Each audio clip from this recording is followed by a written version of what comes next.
Next to the stage, we have Eric Bird, President of Black Professional Alliance of Austin.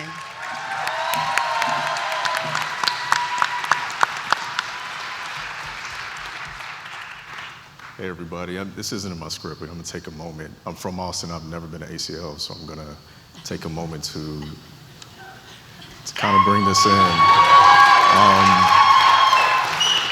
Fun fact, I was born less than half a mile from here.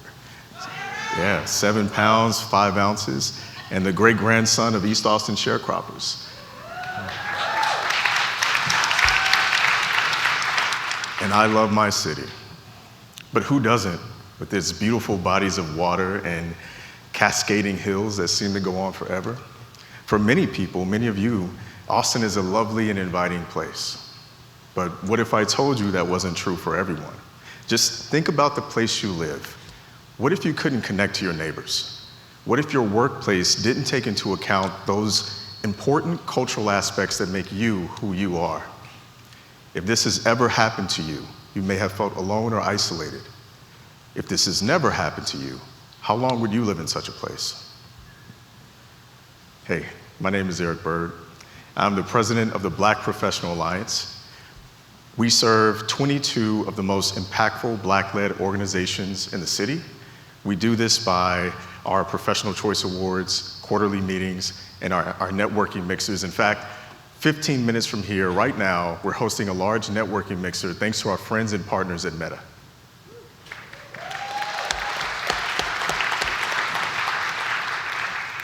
But Austin has a serious hidden problem.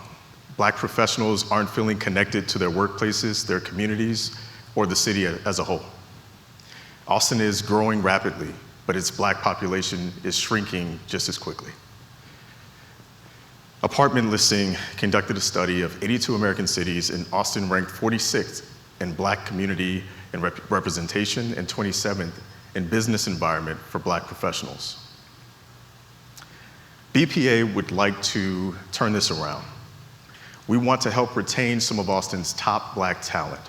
We'll do this by opening our doors to individual members and not just organizations. Individual members will have access to volunteer opportunities to build connection in the community, personal development training, and our professional talent listing, where they can be found by some of the top corporations looking to diversify. And it'll double as a networking app. With your investment of $60,000, we can help retain some of Austin's top Black talent. In year one, this will help us create our professional app.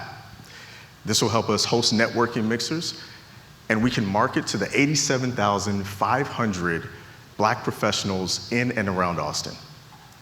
At a $200 membership fee, we only need 60 members to reach sustainability. I'm sure we have 60 or close to 60 in this very room.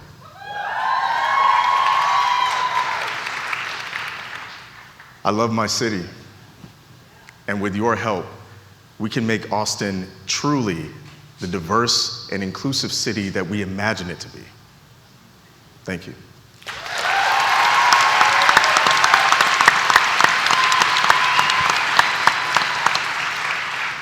Why is it better to create an app instead of piggybacking on one of the existing social networks, LinkedIn, communities? Yeah, so those things exist and they're not working. I think that's the bottom line. We have those communities, but we may get overshadowed. I was on a panel with, I'm not gonna name, but the CEO of a company, and the question was asked, why don't you hire more Black people? And his answer was, we can't find them. And so even with the existence of LinkedIn and all of the other apps, they can't find us, so let's put us in one place. How much are you thinking about charging companies to be a part of the platform? That's something we still have to evaluate. We're still in the development phase. Once we figure out the total cost after development, then I think we'll have a better idea.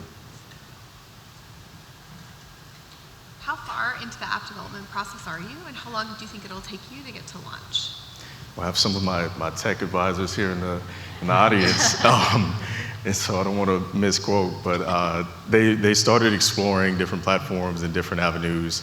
At this point, we're in the beginning stages. The length of time depends on the amount of money we get tonight.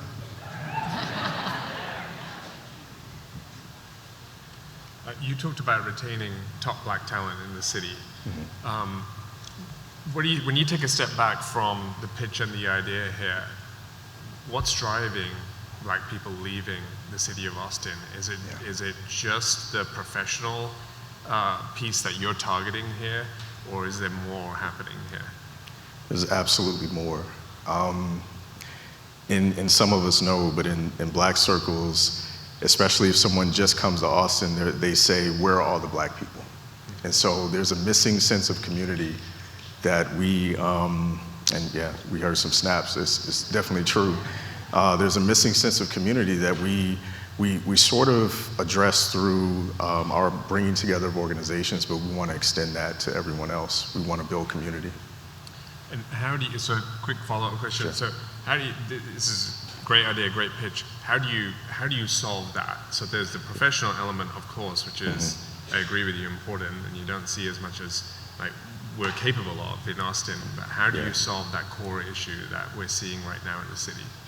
Great question. I don't know if there's a solution. I'm not going to sit here and say I have the answer, but the way we plan to address it is by creating affinity groups. And so you'll have BPA Blacks in Tech, that'll be a tech affinity group, BPA Blacks in Education, and so forth. And then we put people around professionals who have similar experiences and have gone through similar things, and hopefully they can help each other stay and feel comfortable and have community. How do you see recruiting people to be part of the group? What do you see as going to be the thing that's going to drive participation?